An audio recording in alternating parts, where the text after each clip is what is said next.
ça, c'est l'hôpital Pompidou. Donc, moi, je travaille dans la réanimation médicale. Alors, des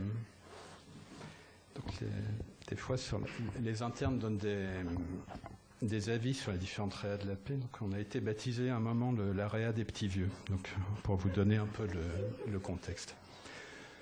Alors, c'est dans le 15e arrondissement, qui est l'arrondissement de Paris où la population est la plus âgée. Donc, nous nous sommes adaptés. L'arrondissement ne s'est pas adapté à notre stratégie. Bon, je regrette d'avoir mis ça parce que j'ai un gros conflit d'intérêts. En fait, je vis depuis, bon, je ne vais pas tout vous dire, mais à peu près 25 ans avec une gériatre qui est même une oncogériatre. Donc un truc qui n'existait même pas il y a quelques années. Et bêtement, on travaille dans le même hôpital. Donc, quand on fait une admission excessive, je le sais le soir même, en général. Et l'inverse, c'est vrai également. J'ai un feedback, mais bon, tout le monde ne peut pas avoir cette chance, donc essayons de raisonner autrement. Alors, c'est compliqué cette affaire, puisque, mais ça, vous en avez peut-être déjà parlé, du vieux, du très vieux, du très très très vieux. Est-ce qu'on met la barre à 65, à 75, à 80, 90 ? Bon, après, vous m'avez mis les catécholamines comme standard de soins. Alors, j'ai décidé de garder la même chose, en sachant que, notamment dans l'arrêt cardiaque, il y a toujours ce débat, par exemple, en cours sur les effets délétères des catécholamines. Alors, évidemment, plus on est grave, plus on reçoit de catécholamines. Est-ce qu'il ne peut pas y avoir en soi, et peut-être plus chez le patient âgé, donc des effets myocardiques sur la dysfonction endothéliale? Mais je n'ai pas trouvé grand-chose, donc j'en parle pas. Évidemment, tout ça s'intègre au sein évidemment, les catécholamines au sein d'une prise en charge générale en réanimation. Donc, je vais essayer d'illustrer par 3 exemples. Un que je connais bien, qui est l'embolie pulmonaire aiguë massive.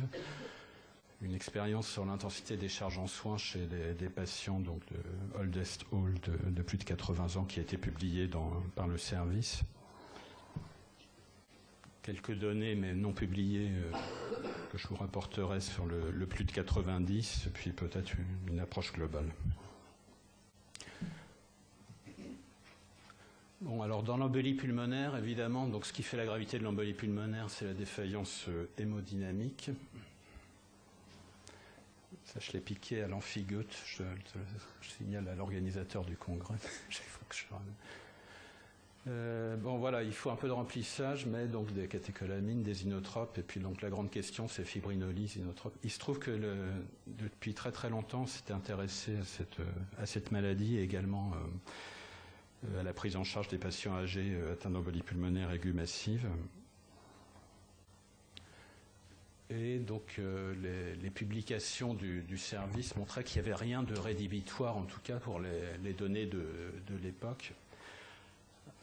Alors, le premier papier dans le JACS, c'était la barre fixée à 75 ans. Alors, évidemment, à l'époque, c'était dans un autre centre. Et évidemment, il faut tenir compte du biais de sélection a priori. Donc, les patients qui étaient référés au centre, j'imagine, n'étaient pas forcément grabataires ou cancéreux. Mais quoi qu'il en soit, on avait publié des résultats tout à fait honorables de la prise en charge par thrombolytique, mais également de la prise en charge générale, incluant les catécholamines, dans cette pathologie précise.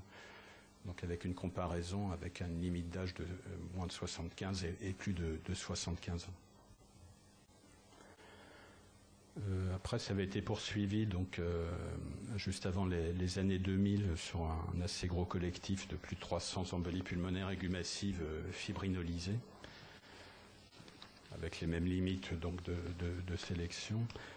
Mais là encore, l'âge en soi, avec la même limite, avec cette fois une analyse comme variable continue, donc n'impactait pas fortement le pronostic et n'impactait pas également donc, le risque hémorragique.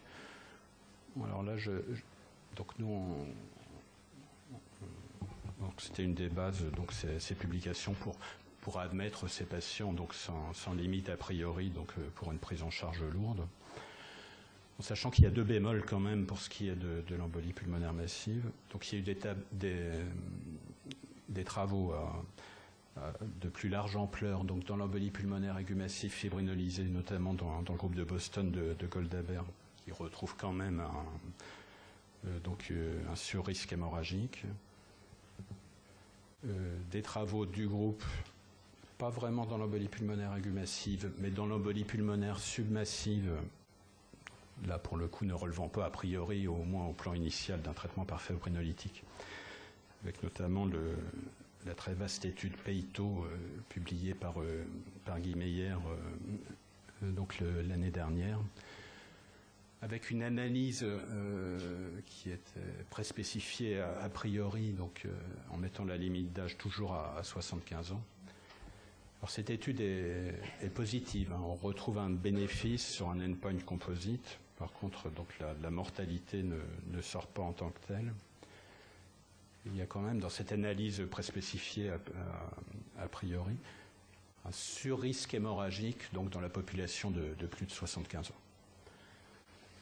Ça va de pair également avec ce qu'on sait en fibrinolyse pour pathologie coronarienne. Et puis ça va également de pair avec d'autres travaux.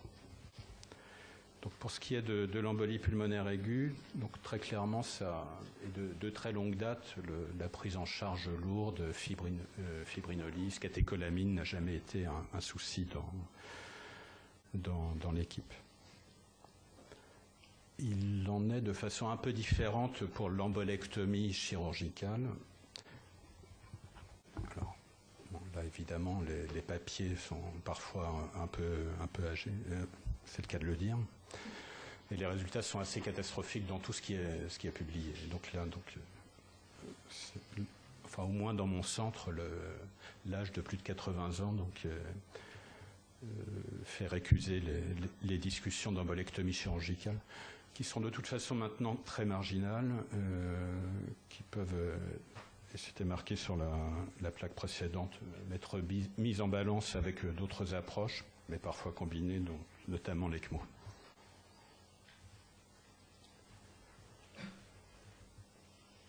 Donc là, c'est plutôt le cœur de l'exposé.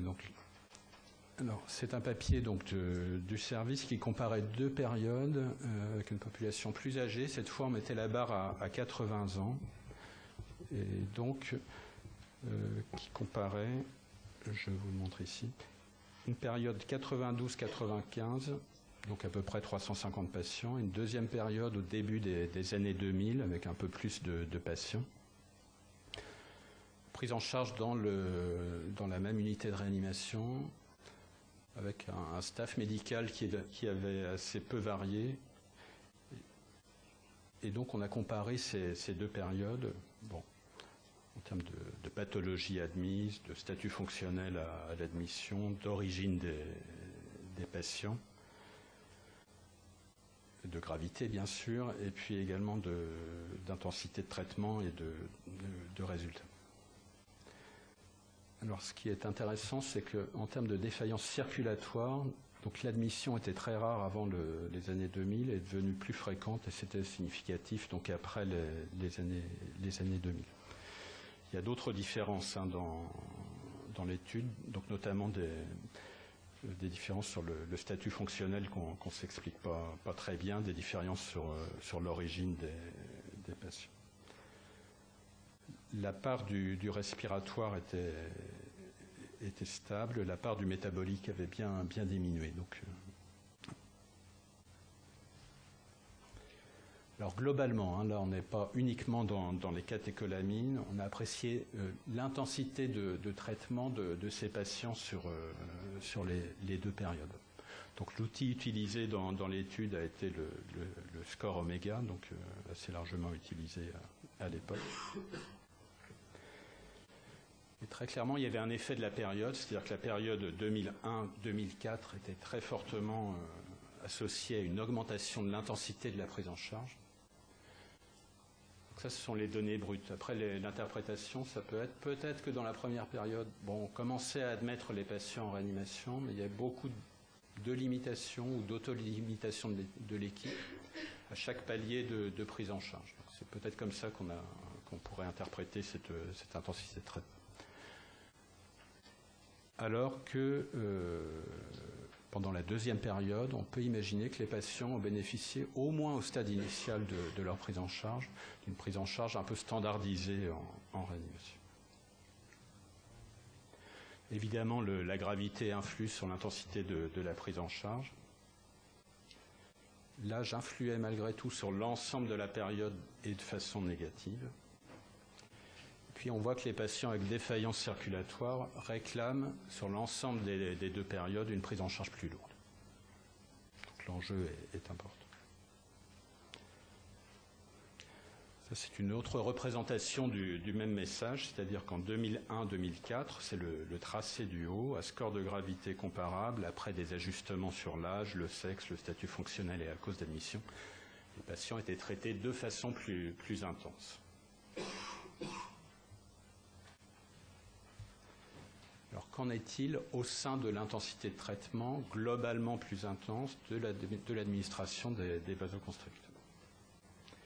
En 2001-2004, et ça sort de façon extrêmement forte, donc le recours était beaucoup plus fréquent donc aux catécholamines. C'était également le cas pour la ventilation mécanique, c'était également le cas pour l'épuration extra-rénale en analyse univariable. En analyse multivariable, je salue Christian Mello qui m'a appris il y a fort longtemps qu'il fallait dire multivariable et pas multivarié, qui intégrait le SAPS-2, l'âge, le sexe, le statut fonctionnel et la cause d'admission, donc l'administration le recours beaucoup plus fréquent aux vasopresseurs sortent. Il en était de même de l'épuration extra-rénale, mais c'était beaucoup plus marginal en termes de nombre de patients. Ça ne sortait plus pour la ventilation mécanique. Donc là, on a les trois techniques, donc toujours le même schéma.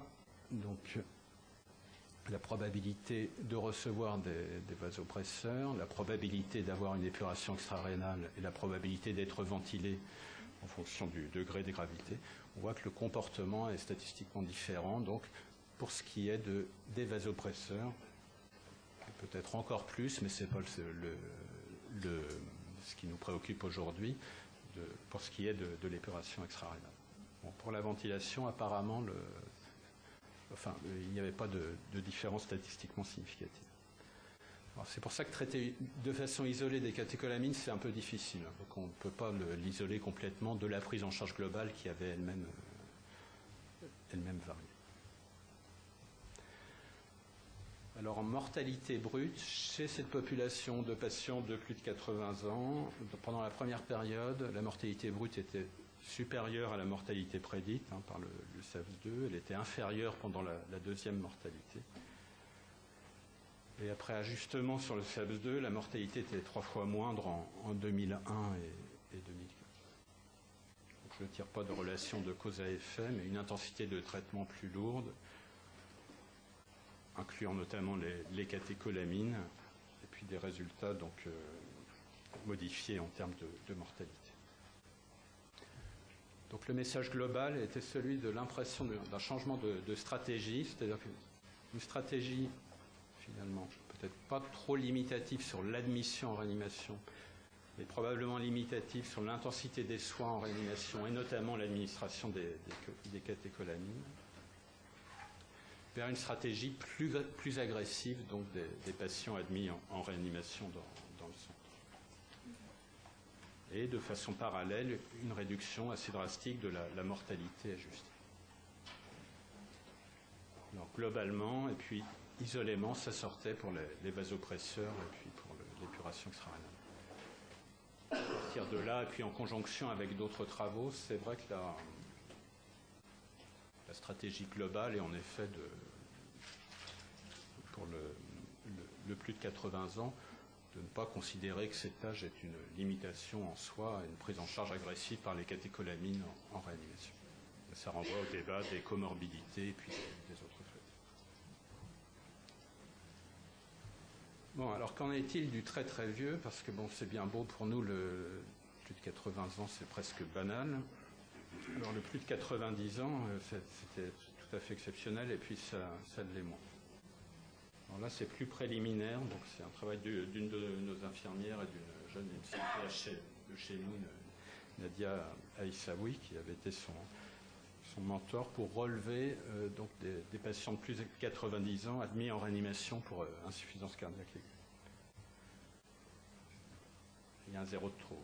Donc c'est une étude rétrospective, 42 mois, 2007-2012, donc à peu près 150 admissions de plus de 90 ans. Et donc 32 admissions pour insuffisance cardiaque aiguë, donc à peu près 50-50 donc de l'œdème aigu pulmonaire, donc une détresse respiratoire à peu près isolée. Et puis des chocs cardiogéniques avec du recours aux catécholamines, pratiquement dans 100% des cas. Donc les résultats là sont très catastrophiques, on peut le dire. Donc une mortalité hospitalière de 11 sur 15. Une mortalité en réa, pardon, une mortalité hospitalière de 13 sur 15 et 2 patients en survie pendant 1 an. Et en regardant de plus près, une perte d'autonomie tout à fait avérée, des réhospitalisations multiples. Donc très clairement, c'est assez peu encourageant pour ce type de prise en charge. Je n'ai pas eu le temps de regarder, mais les résultats sont très différents pour ce qui est de l'œdème aigu pulmonaire. Enfin, très différents. Donc, c'est pas le... Voilà. Donc, le choc, le recours aux catécholamines dans cette circonstance, c'est assez catastrophique. Alors, vous allez me dire peut-être que vos coronarographistes refusent de faire une coronarographie salvatrice à plus de 90 ans. Non, là, ça, hormis quelques exceptions, ils ont totalement changé leur pratique. Ils sont aussi dans un bassin de population. Encore que, moi j'ai eu des débats avec Christian Spalding qui voulait garder cette guipare de 80 ans pour l'arrêt cardiaque. Et donc on a discuté. 80 ans en soi, c'est difficile de dire non a priori. Bon, il y a peut-être quand même, malgré tout, enfin, il y a sûrement des limitations de thérapeutique active qu'on peut difficilement appréhender, détailler. Il y a des retours d'informations qu'on n'avait peut-être pas initialement au début de la prise en charge qui influent dans le pronostic hospitalier. Mais globalement, ça rend quand même très, très circonspect.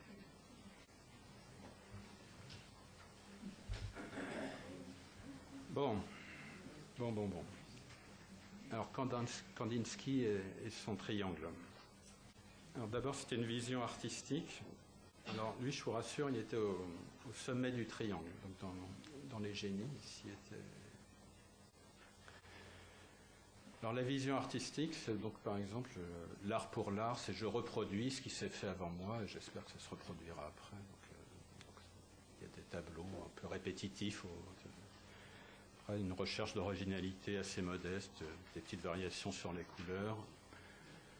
Et puis après, plus on s'élève, plus on va trouver donc des choses très, très, très étonnantes, avec des gens qui sont à fond dans la découverte, d'autres qui sont un peu dans le changement. Donc c'est une vision de l'art qui peut s'appliquer aussi à une vision de la société, avec des pionniers, des acteurs du changement, des remises en question du fondement. Et puis une base donc, qui reproduit un peu les prises en charge. Alors ce qui est intéressant dans sa vision de la société, qui serait un peu triste et très élitiste en soi, c'est que c'est une vision qui est en principe dynamique. Donc le triangle avance dans le temps. Alors, il précise bien quand même qu'il y a des périodes où ça n'avance pas du tout. Et puis, je crois qu'il n'évoquait pas la possibilité d'un recul. Mais bon. Alors si ça avance, si on est dans une période dynamique, et donc on peut imaginer que l'élite spirituelle, sociétale d'un moment, en fait, corresponde à la foule d'un autre moment. Moi, je trouve que ça correspond à peu près à ce que je vois pour cette prise en charge des patients âgés en réanimation. Après, on peut le dérouler pour bien d'autres choses. Il y a Luc Ferry qui a écrit là-dessus. Quand j'ai commencé mon internat, alors je ne souhaite pas vous préciser quand, mais une de mes premières gardes en premier, avant c'était impeccable, on savait à peine intuber 3 fois qu'on avait le droit de prendre des gardes. J'avais eu le malheur d'admettre un patient BPCO de 69 ans et mon agrégé de l'époque avait pratiquement vomi le matin, donc devant ce grand vieillard admis en réanimation, donc ce n'était pas du tout dans la pratique. Et d'ailleurs, pendant des années, je n'ai pas recommencé. Puis après, on a réadmis ce style de patient. Alors, je pense que pour ce qui est des vasopresseurs, donc des catécholamines, là, on est quand même un peu plus tard dans la prise en charge. Nous, on voit bien qu'on s'était limité donc, avant les années 2000. Maintenant, la stratégie de prise en charge, et puis c'est vrai que le papier de Nicolas Leroll le conforte un peu, ça va plutôt dans le sens, au moins dans la partie initiale, et évidemment en tenant compte du fait qu'on ne propose peut-être pas tous les patients. Donc cet enjeu des catécholamines, il ne me paraît pas majeur en soi. Bon, après, avec des bémols, donc les patients qu'on ne va pas nous proposer, des propositions sur lesquelles on se réserve quand même le droit de dire parfois qu'on peut argumenter sur évidemment les directives anticipées quand on a la chance de les retrouver, l'appréciation générale des comorbidités, du statut fonctionnel. Mais très clairement, on a un peu reculé, à mon avis, dans le triangle pour ce qui est des catécholamines. Puis après, on peut tous imaginer, donc il y a des choses qui explosent. Nous, on a nos jeunes pousses qui sont à fond dans les thérapies extracorporelles, donc qui pour le moment sont un peu interdites aux patients âgés. Alors ça dépend un peu où on met la barre, mais je pense qu'on va avoir arrivé des expériences, quelques pionniers qui vont travailler sur ce thème.